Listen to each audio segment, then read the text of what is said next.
مرنے کے بعد بھی زندہ ہوتا ہے. اس کی زندگی کا سبب اس کا کردار ہوتا ہے، اس کا اخلاق ہوتا ہے، اس کی تعلیمات ہوتی ہیں. وہ تعلیمات کہ جو منبر سے دی ہوں یا شاگردوں کی تربیت کی، وہ دنیا سے چلا جاتا ہے مگر وہ تعلیمات کا سلسلہ باقی رہتا ہے. زندہ انسان سے لوگوں کو فیض پہنچتا ہے، فیوز پہنچتے ہیں. مردہ انسان سے کسی کو کوئی فیض نہیں پہنچتا. جاہل زندہ ہوتا ہے مگر کسی کو فیض نہیں پہنچاتا سوائے نقصان کے. عالم دنیا سے بھی چلا جاتا ہے، وہ زندگی میں بھی فیض پہنچاتا رہتا ہے، مرنے کے بعد بھی فیض پہنچاتا جاتا ہے.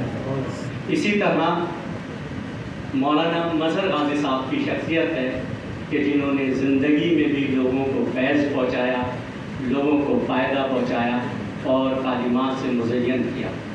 ان کی ایک کرامت آپ حضرات کی خدمت میں پیش کرنا ہے اور بس میں اپنی گفتگو کو وہیں پہ ختم کروں. مولانا مظہر غازی صاحب اپنی زندگی میں ہمیشہ لوگوں کو فیض پہنچانے کی کوشش کرتے رہے. مولانا ناظمیہ میں تھے، میں بھی لکھنؤ میں تھا اس زمانے میں. مولانا سے دعا سلام. مولانا قم میں تھے، ہم بھی تھے وہاں. مولانا قم میں تا فاؤنڈیشن کی جلسوں اور میٹنگوں میں ساتھ ساتھ رہتے تھے.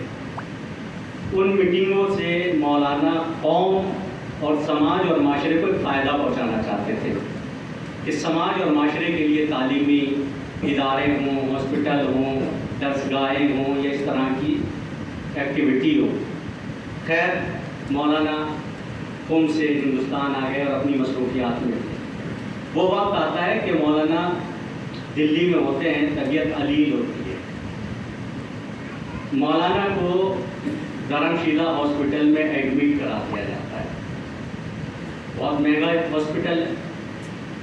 جب تک مالی حالات بہتر رہتے ہیں مولانا کے اور مولانا کے بچوں کے تو وہ ہاسپٹل میں ایڈمٹ رہتے ہیں. جب مالی حالات تھوڑا کمزور ہونے لگتے ہیں تو بچے گھر لے آتے ہیں. مولانا کو ہاسپٹل کی ضرورت کہ جس وقت ہاسپٹل میں رہنا چاہیے، مولانا گھر پہ تھے. اس بات سے اہل دلی بخوبی واقف ہیں، خصوصاً علماء اچھی طرح سے جانتے ہیں کیونکہ سب کے دل میں درد تھا، سب کو احساس تھا کہ مولانا کو ہاسپٹل کی ضرورت ہے مگر گھر پہ کوئی ایسا انتظام ہونا چاہیے، کوئی ایسی سبیل، کوئی ایسا راستہ نکلنا چاہیے کہ جس سے مولانا کا علاج ہو سکے. گروپ پہ اس طرح سے اظہار خیال ہوتے رہے. نتیجہ یہ کہ مولانا ایک مدت تک، ایک وقت تک، کچھ دنوں تک گھر پہ رہے اور جب ان کو ایڈمٹ کرایا جاتا ہے تو ان کا انتقال ہو جاتا ہے.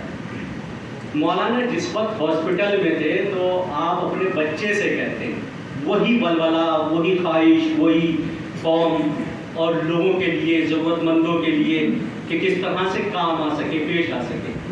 اپنے بیٹے حجت سے کہتے ہیں کہ بیٹا اللہ مجھے شفا دے دے، میں صحیح ہو جاؤں تو میں ایسے کام کروں گا کہ کل کوئی مریض اپنی ناداری کی وجہ سے علاج سے محروم نہ رہے. یہ مولانا کے جملے کس کے لیے؟ قوم کے لیے. یعنی میں ٹھیک ہو جاؤں تو میں قوم کے لیے ایسے کام کروں گا کہ جس سے کوئی شخص اپنی ناداری کی وجہ سے علاج سے محروم نہ رہے. اب یہ آخری وقت تھا یا ان کی دعا تھی اللہ سے کہ اللہ مجھے حیات دے دے، مگر اللہ تو کہتا ہے کہ عالم مرنے کے بعد بھی زندہ ہوتا ہے، اس سے لوگوں کو فیض پہنچتے رہتے. خلاصہ یہ ہوا کہ کچھ افراد اٹھے، انہوں نے ان کی وہ دعا اور خواہش کے جذبات کو جو ہے عمل میں لانے کی کوشش کی. ایک ٹرسٹ کی صورت دی، MR ٹرسٹ کے نام سے. اس کا آفس بنایا. آفس بننے کے بعد جو ہے پھر ایک کلینک کھولی. اسی افراد میں لوگ ساتھ آتے گئے، جوڑا نہیں جڑتے چلے گئے. اور یہی نہیں کہ شیعہ غیر شیعہ، مسلمان غیر مسلمان، جوگ در جوگ اس مشن میں شامل ہوتے چلے گئے. اس میں بھی ہوں. اس مشن میں شامل ہوتے رہے یہاں تک کہ وکیل آئے، ڈاکٹر آئے، پولیس والے آئے. اسی طرح سے جو ہے اور افراد آئے، بہت سارے لوگ آ گئے۔ ابتدائی مراحل میں جناب حسن مظفر نگری صاحب اور ایک دانش محفوظ صاحب، یہ وکیل بھی ہے اور یہ شیعہ یہ سنی ہے، یہ اسی طرح سے اور دوسرے افراد پھر جڑتے چلے گئے۔ آج یہ مشن مولانا کی دعاؤں کا اثر اتنا پھیل چکا ہے کہ دہلی میں لائف لائن ہاسپٹل کے جس کو جناب عادل صاحب نے وہاں کام کیا اور وہ اس مشن کے اندر ہے، آنکھوں کا علاج وہاں ہے، بہت سارے لوگوں کے آنکھوں کے علاج میں وہ کام آ رہا ہے۔ اسی طرح سے امروہہ کا نیو برائڈ ہاسپٹل کے مولانا نے کہا تھا کہ جو میرے ساتھ ہوا کل کسی کے ساتھ نہ ہو۔ امروہہ مراد آباد کے بہت سارے ہاسپٹل کے جس میں مسلمان غیر مسلمان شامل ہیں، بجنور کے ہاسپٹل، ڈاکٹر میرٹھ میں ڈاکٹر، اسی طرح سے لکھنؤ میں، اسی طرح سے جو ہے وہ جونپور، خیر آباد، بنارس میں چندولی SM ہاسپٹل ہے وہ، بہار، حیدرآباد، پونا کے 41 ہاسپٹل اس نیٹ ورک کے اندر ہیں۔ اسی طرح سے بہار، بنگال، ممبئی میں میرا پور روڈ پہ ایک ہاسپٹل ہے، کلکتہ، یہ نیٹ ورک دھیرے دھیرے پھیلتا چلا گیا۔ یعنی یہ مولانا کی طبیعت خراب اور ان کی دعاؤں کا نتیجہ ہے کہ قوم کے لیے ایک مشن، ایک تحریک چلی کہ جس میں لوگوں نے ساتھ دیا۔ مولانا عابد صاحب بیٹھے، یعنی تمام علماء اس مشن میں ساتھ آئے۔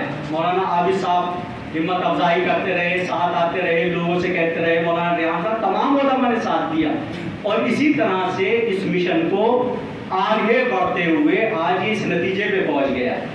قوم کو ضرورت ہے دہلی میں ایک ایسے بڑے ہاسپٹل کی کہ پورے ہندوستان کے مومنین کا علاج ہو سکے، یہاں تک کہ اگر ہندوستان کے باہر کے مومنین ہیں کہ جو دہلی میں آتے ہیں ان کو بھی علاج مل سکے۔ لہذا مولانا کی خواہش اور وہ مشن کہ جو آخری وقت میں خواہش کی تھی، اللہ سے دعا کی تھی، وہ عمل میں آ چکا ہے۔ لہذا ہماری دعا ہے کہ پروردگارہ مولانا کے درجات بلند کرے، ان کو جوار معصومین علیہ السلام میں جگہ عنایت فرمائے، اور ہم سب کو توفیق دے کہ اس عمل میں ساتھ دینے کی کوشش کریں۔ وآخر دعوانا الحمدللہ رب العالمین۔